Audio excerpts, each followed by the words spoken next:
मिलनी चाहिए, आप अपने आप को सजा ना दें। सरकार के ही आंकड़े हैं, पिछले 5 वर्ष में 50,000 ज्यादा व्यापारियों ने कर्जे कारण आत्महत्या की है।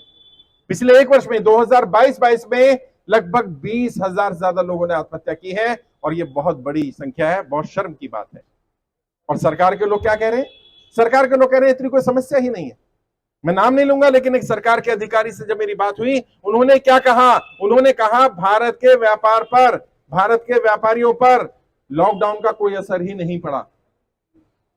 मैं मानता हूं यह सबसे बड़ा झूठ है। सबसे ज्यादा असर ही लॉकडाउन का पड़ा। मुझे लोगों ने कहा, मैं अलग अलग राज्यों में गया, गुजरात होकर के आया, मैं वेस्ट बंगाल होकर के आया, बिहार होकर के आया, महाराष्ट्र होकर के आया, मैं हरियाणा गया, पंजाब गया, देश के लगभग सभी राज्यों में जा रहा हूं। उत्तर प्रदेश का मेरा दूसरा दौरा, दूसरी बार आया हूं मैं यहाँ पर। जब मैं लोगों से मिल रहा हूं, संवाद कर रहा हूं, तो लोगों ने बताया, सर सबसे पहली कमर जब टूटी जब नोटबंदी की गई पहली बार 2016 में, लेकिन उससे फिर भी हम उबर गए। जैसे तैसे करके हम बाहर निकल ही रहे थे कि जीएसटी लगा दिया गया, और जीएसटी से व्यापार पर बहुत ज्यादा इफेक्ट हुआ।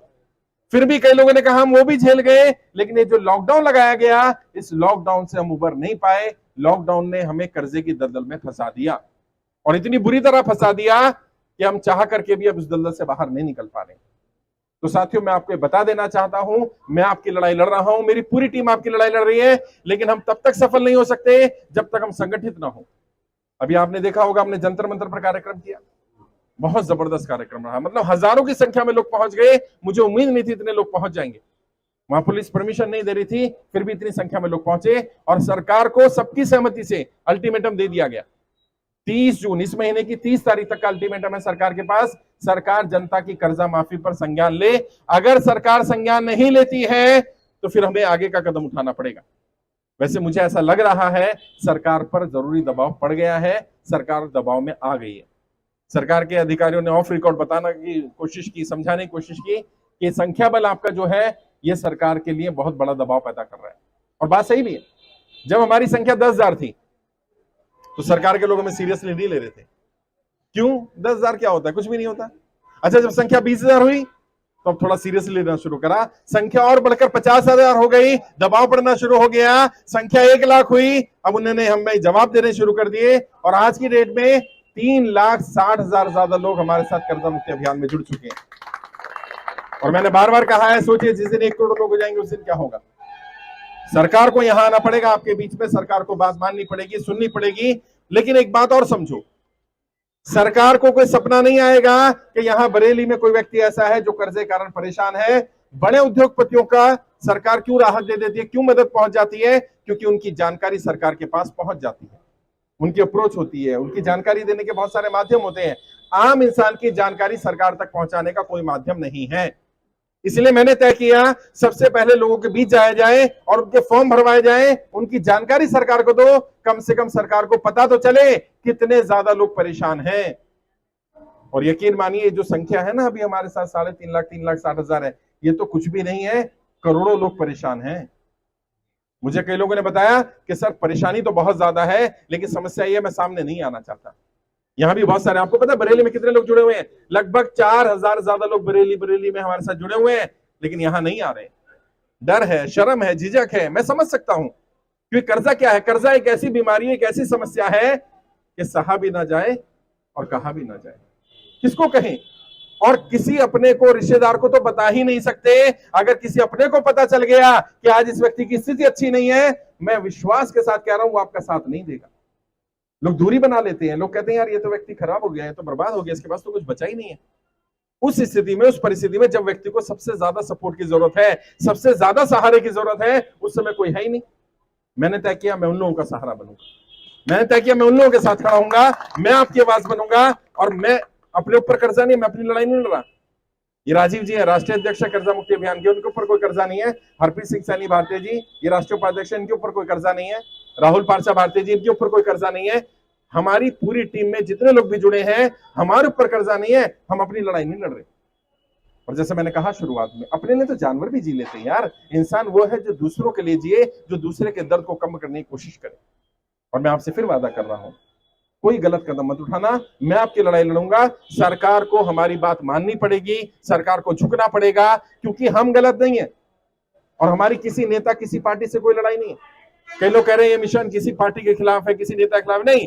जो जनता का कर्जा माफ करेगा हम उसका साथ देंगे, और जो जनता का कर्जा माफ नहीं करेगा हम उसका साथ नहीं देंगे। चाहे पार्टी कोई भी हो, नेता कोई भी हो, हमें फर्क नहीं पड़ता। अगर आज वर्तमान सरकार जो चल रही है उन्हें लगता है कि उन्हें हमारा वोट चाहिए, सपोर्ट चाहिए, कर्जा माफ कर दें, सिंपल। और इसी कड़ी में मैंने क्या किया, देश के सभी 543 सांसदों को पत्र भेजने शुरू किए। उनकी राय तो ली जाए, पता तो चले वो कहते क्या है। और जिन सांसदों को पत्र भेजे गए, अभी तक 6 सांसदों के जवाब आए हैं। और हमारे लिए खुशी की बात क्या है, 6 के 6 सांसदों ने कहा जनता का कर्जा माफ होना चाहिए। 2 बीजेपी के भी सांसद हैं इसमें, कांग्रेस के भी सांसद हैं, एनसीपी के भी सांसद हैं, झारखंड से भी सांसद हैं जो कह रहे हैं कि हाँ कर्जा माफ होना चाहिए। और अब हमने उनसे रिक्वेस्ट की है, अगर आप वाकई चाहते हैं जनता कर्जा माफ होना चाहिए तो सदन में ये मुद्दा उठाइए।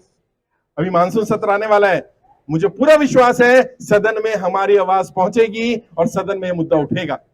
और एक बार अगर सदन में यह मुद्दा उठ गया, मेरा विश्वास करिए सरकार को इस पर संज्ञान लेना पड़ेगा।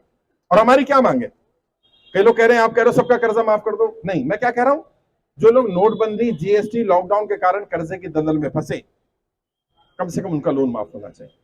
जिनका कोई कमाने वाला नहीं रहा, मेरे साथ कल भी मैंने लाइव आकर के बताया, एक लेडी आई, छोटे छोटे बच्चे हैं और बैंक प्रॉपर्टी कब्जा करना चाह रहे हैं, हस्बैंड एक्सपायर कर गए, उन्होंने लोन लिया था, अब उन बच्चों के सर से छत छीनी जा रही है, पिता का साया तो चला गया, मदद तो हम क्या करें, हम उस परिवार को बेघर करना चाहते हैं।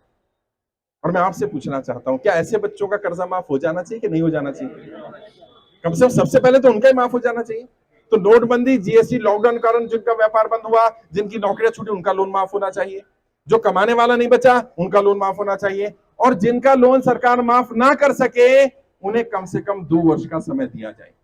ना इंटरेस्ट लगेगा, ना पेनल्टी लगेगी, ना सरचार्ज लगेगा, 2 वर्ष का समय दे दे सरकार। मेरा विश्वास करिए ज्यादातर लोग जिनसे मैं बात करता हूं, और मैं आपसे भी अगर पूछूंगा कि अगर 2 वर्ष का समय सरकार दे दे तो क्या हम समस्या से बाहर निकल सकते हैं कि नहीं निकल सकते? ज्यादातर लोग निकल जाएंगे। अभी मैं सुबह मुरादाबाद में था, एक व्यापारी आए, लगभग 12-13 करोड़ रुपए का लोन है उनके ऊपर, और उनकी सारी प्रॉपर्टी मॉर्गेज है। क्योंकि प्रॉपर्टी की वैल्यू 25-30 करोड़ रुपए है तो बैंक सेटलमेंट करने को तैयार नहीं, प्रॉपर्टी पे कब्जा करना चाहता है, क्योंकि उसकी निगाह प्रॉपर्टी पर है। आम इंसानों की प्रॉपर्टी औने पौने दामों में खरीद लो और फिर बड़े लोगों को बेच दो, ये चलने वाला नहीं है साहब। और सरकार को तय करना पड़ेगा, सरकार चाहे कोई भी हो, नेता कोई भी हो, वो तुम्हें धर्म के नाम पर लड़ाएंगे, जाति के नाम पर लड़ाएंगे, तुम एक ही जगह अड़े रहना, कर्जा। हमारी एक ही जाति है भैया, हम कौन है? कर्जे वाले हैं। हमारा धर्म क्या है? कर्जा। वो लड़ाएंगे तुम्हें धर्म के नाम पर, इसके नाम पर, उसके नाम, तुम बड़े रहना। तुम कहना भैया मैं धर्म का खुद देख लूंगा, धंधे की बात कर, मेरे व्यापार की बात कर। और जब उन्हें समझ में आ जाएगा, क्योंकि मैं जानता हूं नेताओं को अच्छी तरह, नेता ही की भाषा समझता है साहब, वोट की भाषा। जब उसे लगता है उसका वोट बैंक खिसक रहा है, जब उसे लग रहा है कि उसके खिलाफ लोग जा सकते हैं, तो तुरंत आ जाता है वो समर्थन। और आपके यहाँ के जो सांसद हैं, कौन है सांसद भाई? संतोष गंगवार जी, उनके यहाँ भी डेलीगेशन भेजेंगे, 100 लोग जाना। आज जितने लोग आए सबका एक व्हाट्सएप ग्रुप बना दूंगा, एक दूसरे की मदद करना, एक दूसरा साथ देना। और देखो यहाँ 70-80 लोग हो तुम, मान लो कोई रिकवरी एजेंट, कोई बैंक वाला किसी एक को परेशान कर रहा है, इनको परेशान कर रहा है, सब पहुंच जाओ। और कैसे परेशान कर रहा, मेरा भाई है, हिम्मत नहीं होगी भाई वो किसी को परेशान कर ले। अभी क्या था, अकेले अकेले लड़ाई लड़ रहे थे, वो कहानी सुने ना बचपन में, एक लकड़ी होगी कोई भी तोड़ देगा, लकड़ी का गट्ठर बन जाएगा, कोई तोड़ नहीं पाएगा। ये गट्ठर बन जाओ, अपने मतभेद भुला दो, जाति के नाम पर, धर्म के नाम पर मतभेद भुला करके, भाई ये मेरा भाई है, बस मैं इसका साथ दूंगा। और सोचो अगर यहाँ 70-80 लोग हैं, हर व्यक्ति तय कर ले मुझे सबकी मदद करनी है, हर एक की मदद करने के लिए 70-80 लोग मिल जाएंगे। और तुम्हें क्यों डरा पा रहे बैंक वाले, क्यों रिकवरी वाले परेशान कर पा रहे, क्यों गाली गलौज होती है? क्योंकि उनको पता अकेला है, कोई है नहीं इसके साथ, क्योंकि रिश्तेदार तो आएगा नहीं, पड़ोसी वड़ोसी आएगा नहीं, अकेला है, दबा दो।